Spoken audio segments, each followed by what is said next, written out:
Hello Stargazers, Bryan Colter here, Evolutionary Astrologer, for another horoscope video for this upcoming Blood Moon, full moon in Scorpio, lunar eclipse. Oh my god, it's going to be wildly intense. Before we get to that though, quick announcement. I have my Patreon community, which I opened 2 months ago. It's running strong. I've just scheduled 4 live events throughout the rest of May. If you're interested in joining the community this month, you haven't missed anything yet. So if you'd like to do live guided meditations with me or learn from me and how I do my thing directly, I'd be happy to have you. So if you're interested, I'll put a link below. With that being said, let's dive into the chart. Okay, here we go. So the headliner is this blood moon in Scorpio. And, the Scorpio energy is so strong, not just because of this lunar eclipse, but also the 2 planets that rule Scorpio, Mars and Pluto, are also very strong. You got Pluto here, which just went retrograde a few weeks ago, which means it's still moving very slow in the sky from our perspective on Earth.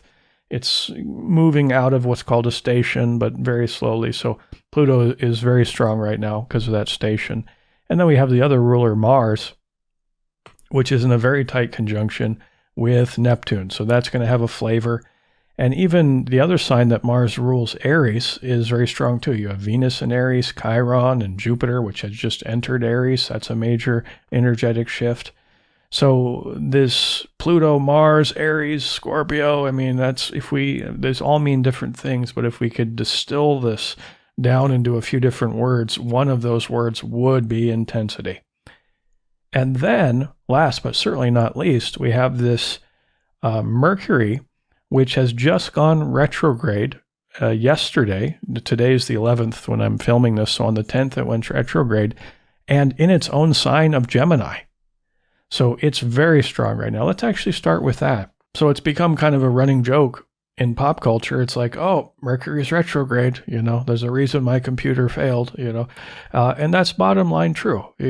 For whatever reason, technology tends to go haywire with Mercury retrograde. There tends to be a lot of miscommunications, wrong perceptions of what people are trying to say and communicate, mishaps with scheduling, stuff like this. I'm a living example. Just yesterday, I got interviewed on a YouTube channel called Through the Eyes Of by ANIA. I'll put a link below. She just launched the interview. It was fascinating. We looked more at the future, towards the end of the decade and the middle of the decade. So if you want to get an insight in some of these larger cycles and how they're going to affect us moving forward, I invite you to check that out. I'll link the video below. But we literally did the interview yesterday, the very same hour Mercury retrograde. And of course, my camera would not work, okay? I was having problems with my microphone, my headset, and I'm like, oh my God, you think as an astrologer, I would know not to, schedule a very important interview the moment Mercury turns retrograde. So kind of a face palm there. But okay, yes, that happens a lot. Be careful of that. But there's another meaning. I'm not so concerned as an evolutionary astrologer on the external meaning of these events, rather the internal. Look at these symbols and how they apply to our psycho-spiritual development. And for those of you who are new to this channel, just checking this out, evolutionary astrology just takes all these energies, basically, that are influencing not only us as an individual, but influencing the collective, and offering choices, basically. And this is where free will reigns supreme, okay? And we can choose to work with these energetic templates, if you will, in a more evolved way, and in so doing, accelerate our growth process. Or we can work with them more randomly, just let them flow through us haphazardly. Or we could even show weak responses to these energies, which would then slow our evolution.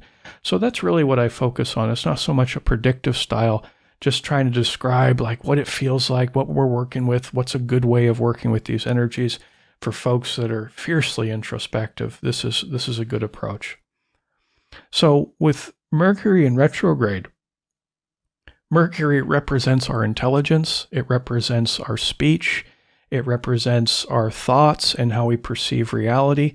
It is very much of the head.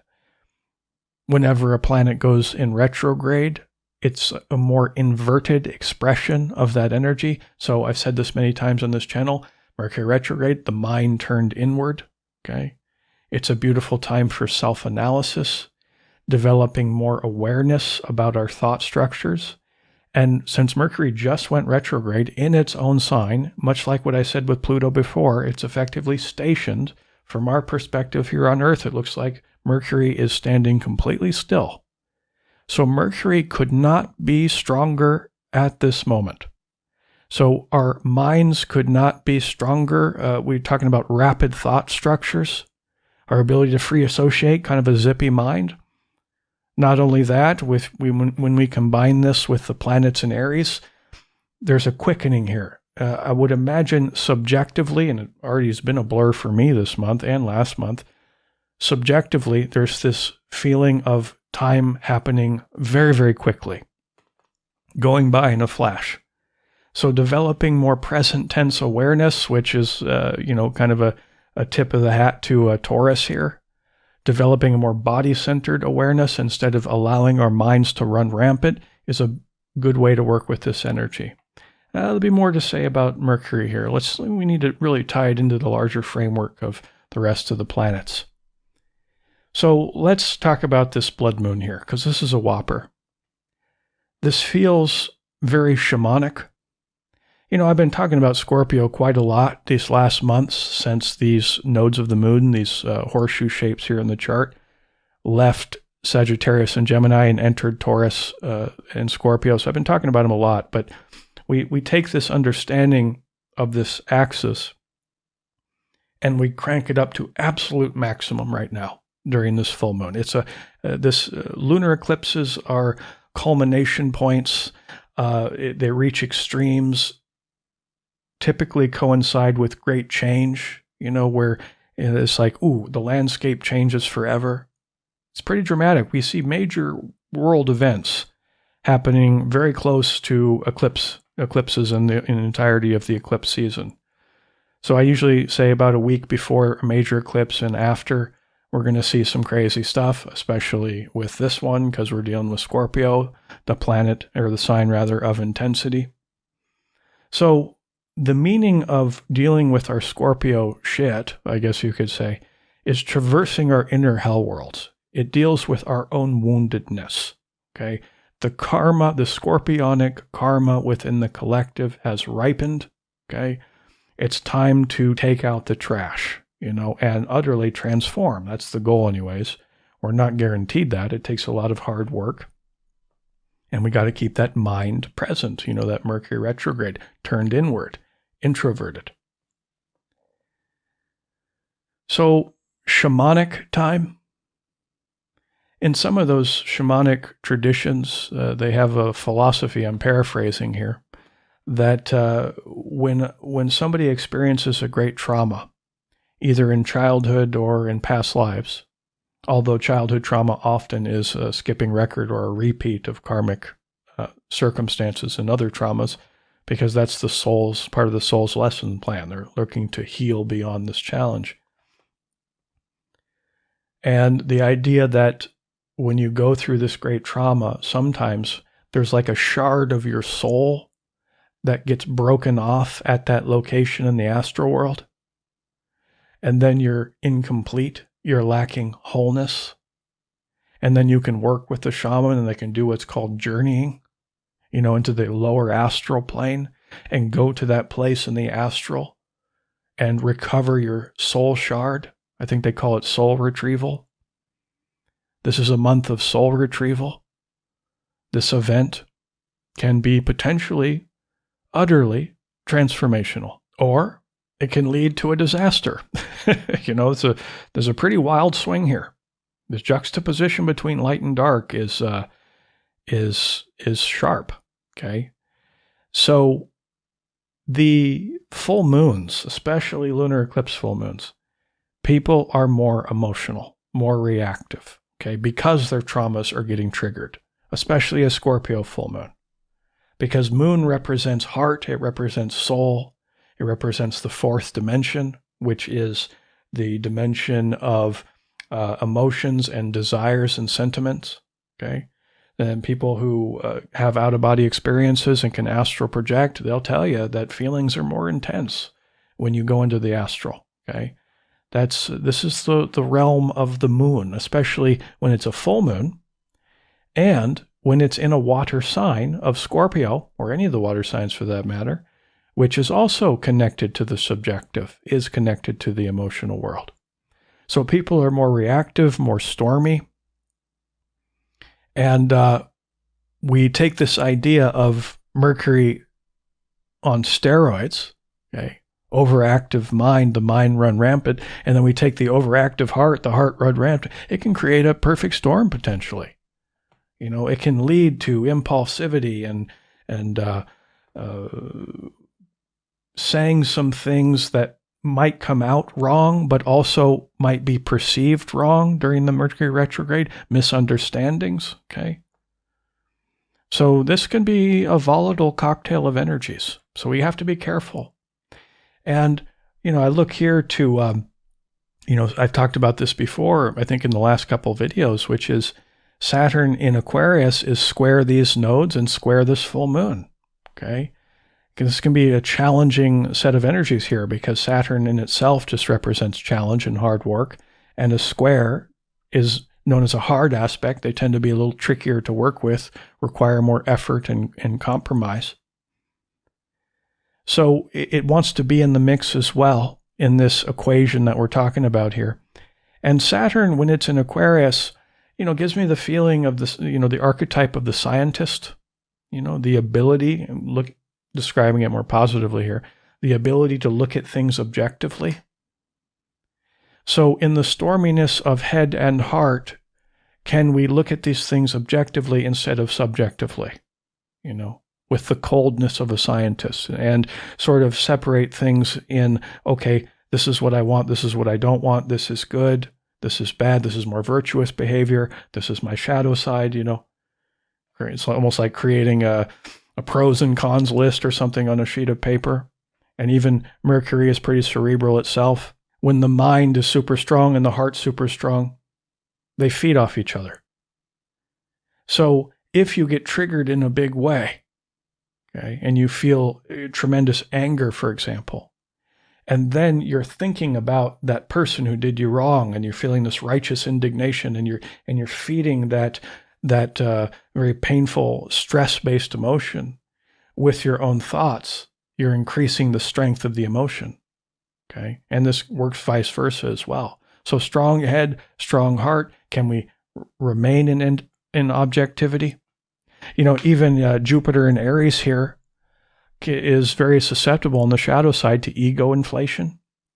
Because here you find Aries, the warrior, you know, allied with the expansive qualities of Jupiter, the king of the gods. So we have the warrior king here.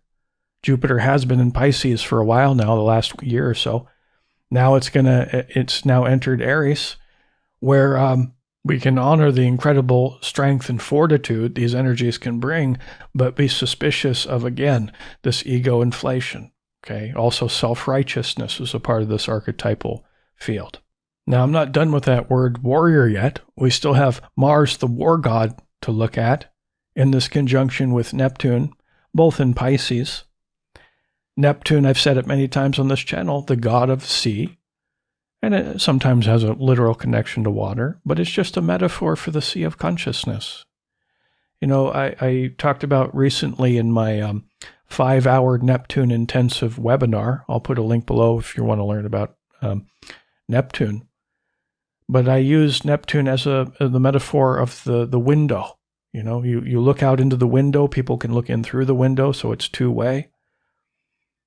Now, through the course of living in these human personalities, we on the inside of the glass, we build up some soot, you know. And how thick that soot is and the color of it, it really depends on our relationships to the rest of the planets and our own personal chart and our, you know, how much egoism we're really working with, how much fear consciousness. You know, living as a human is rather difficult. You know, we have a lot of challenges.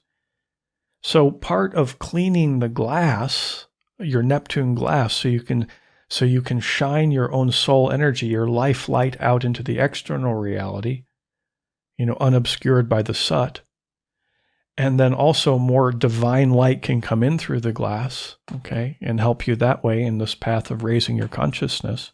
How you clean the glass is work with the Neptune placement in your own personal chart, wherever that is, the sign, the house, any planets in aspect to. But you can also work with transiting Neptune here, which is right next to Mars, the war god.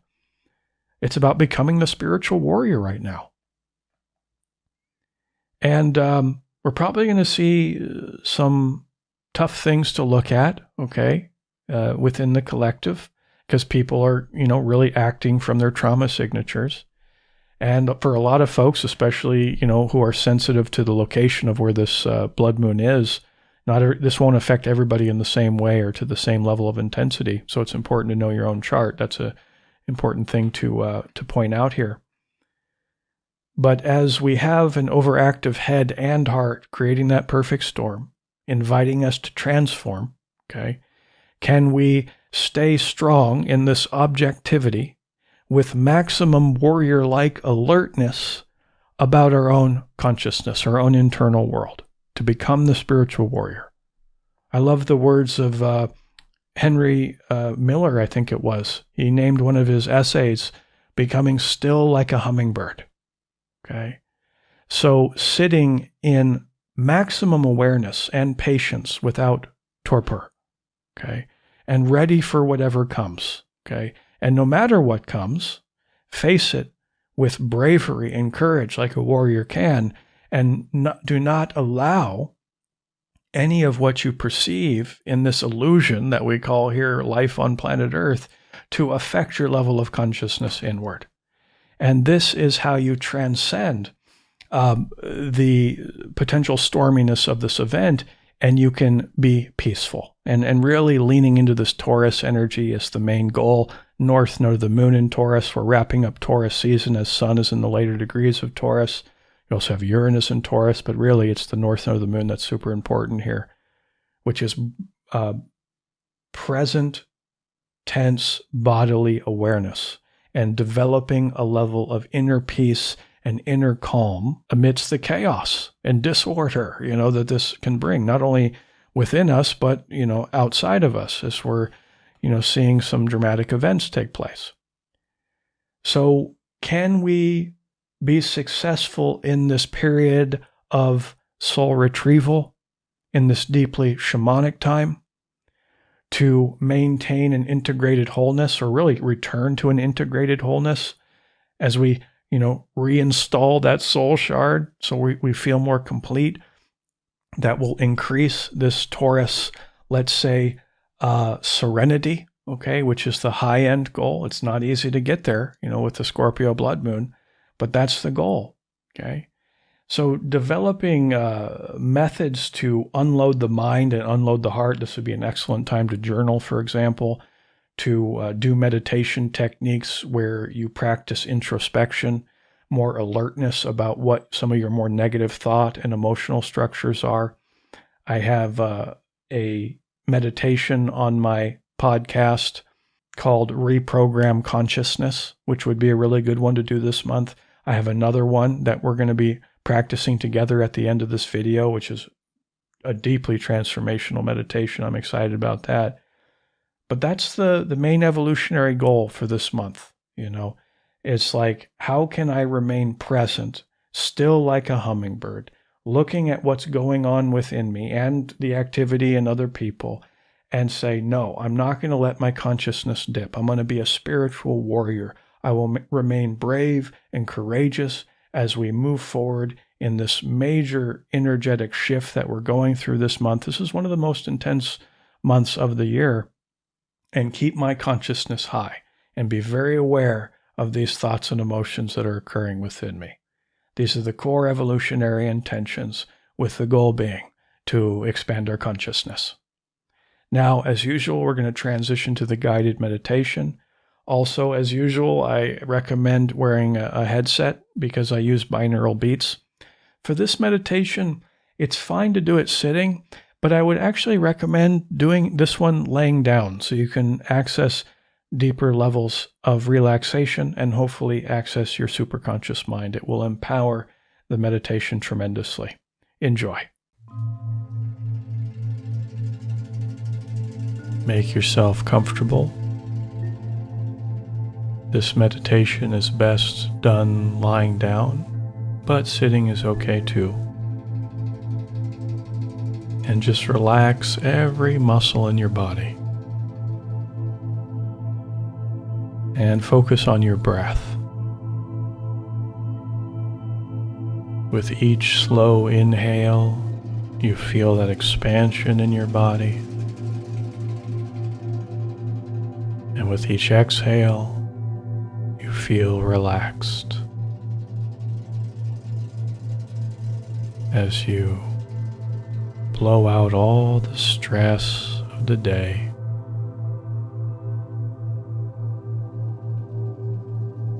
And focus on your physical body and wrap your entire body with your attention.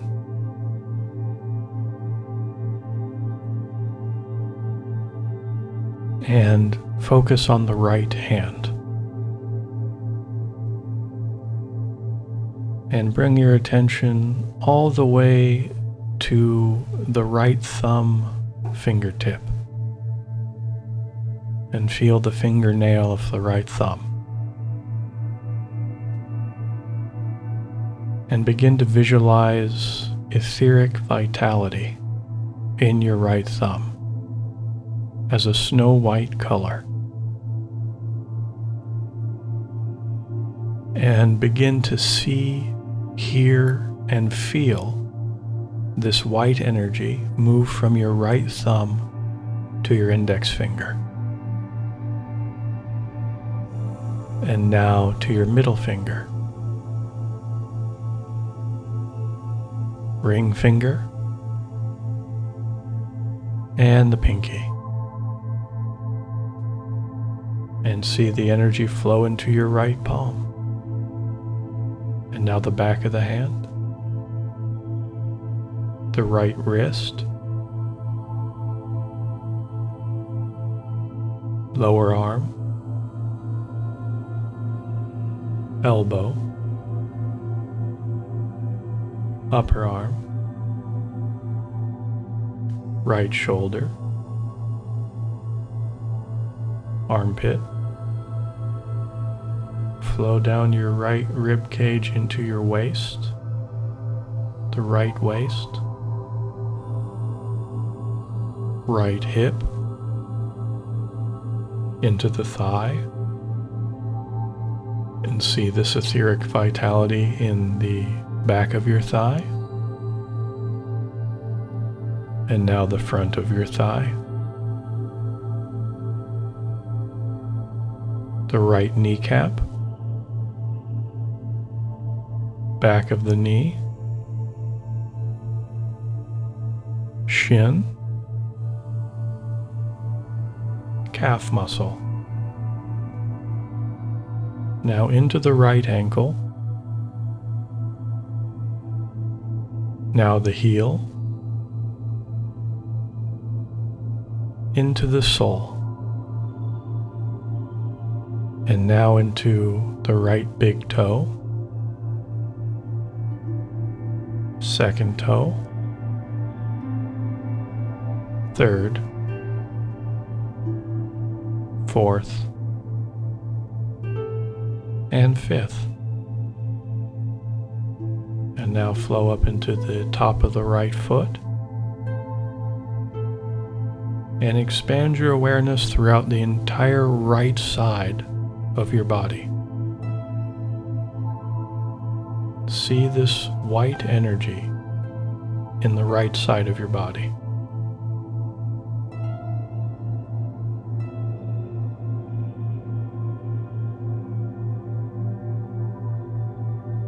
Now move your attention to your right thumb. See, hear, and feel this white energy go into the index finger, middle, ring, and pinky. and now into the palm of the left hand. Back of the hand, wrist, lower arm, elbow, upper arm, shoulder, armpit, left waist, hip, back of the left thigh, front, kneecap, back of the left knee, shin, calf muscle, down into the left ankle, heel, sole, top of the left foot, left big toe, second toe, third, fourth, and fifth. And now spread your awareness throughout the entire left side of your body.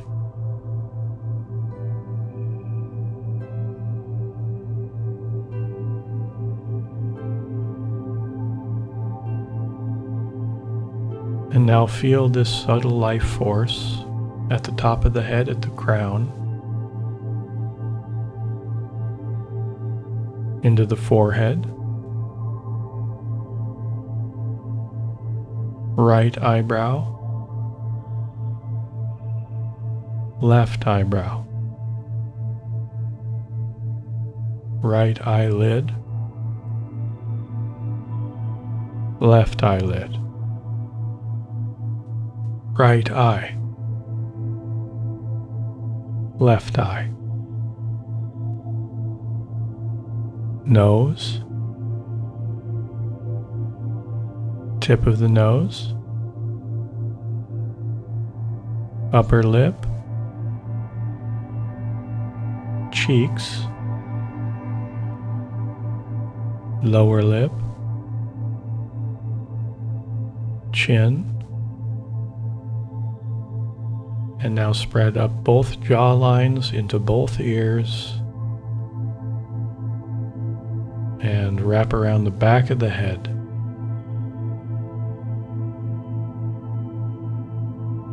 And now down into the neck,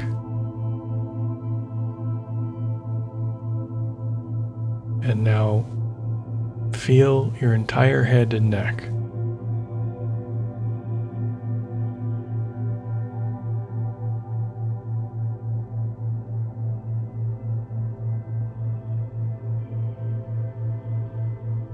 Now move into the chest area and sternum, stomach,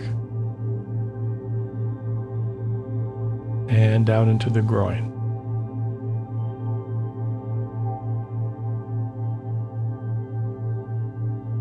Now feel the entire front side of your body.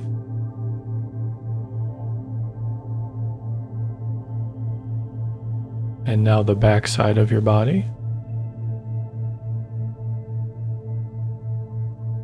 And see this white energy glowing in the entire physical body. In your mind's eye, feel your entire body and see yourself shining with this bright, snow-white energy.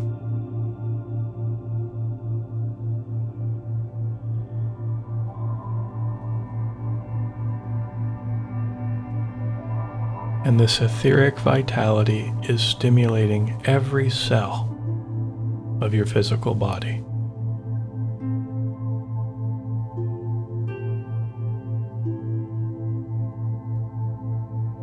Now on the count of 3, I want you to imagine all of your cells dying in a split second and immediately replaced by all new cells. 1, 2, 3. And I want you to forget all the memories of the past. You are now reborn. Imagine yourself as reborn. And this is your first day on Earth. You are now a clean slate. Now I want you to imagine that your future self, from 1 year from now, walks into the room and is now standing before you. And since you've forgotten all past memories, you only have the memories between now and 1 year from now. And take some time here to allow your future self to explain to you all the accomplishments and successes that you've had over the last year.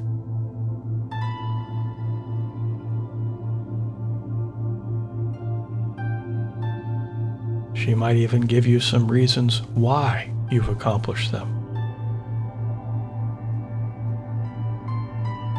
And let the imagery of your mind flow. You might start to generate pictures of how that might have happened or what that might look like. And just have the curiosity of a child and wonder to your heart's content.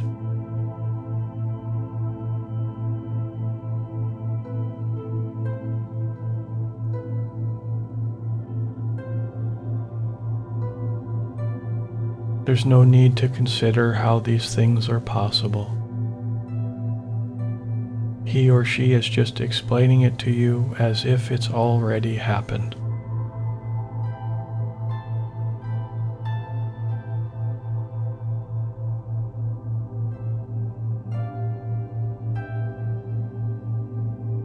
Feel the excitement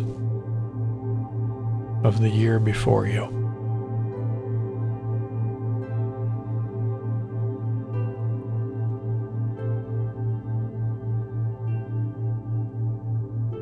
Now imagine your future self now turning into a bright, shimmering light and dissolving into you. And feel this mist surrounding you, favoring you, a mist that's very pleased with you. And feel as though your body is a sponge absorbing that mist.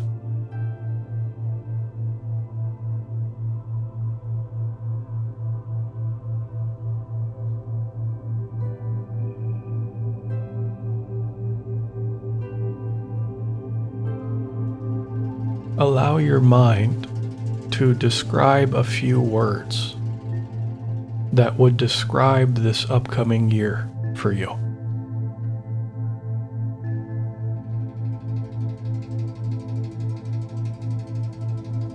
What words come up regarding these successes of this year?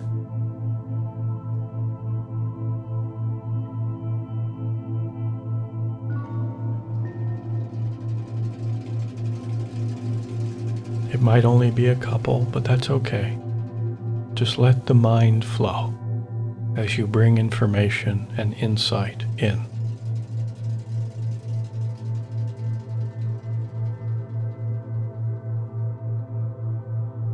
Now, as we prepare to end this meditation, and as the music fades, I want you to keep your eyes closed, but to take your hands and bring them up to your face and allow them to cover your face. And consider as if you are about to step through a doorway into that future.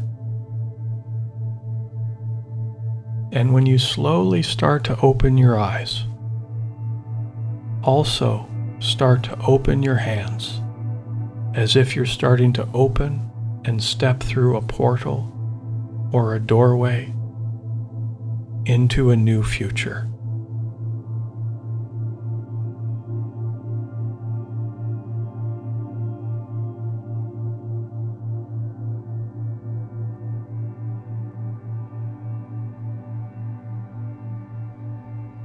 Welcome to your new timeline.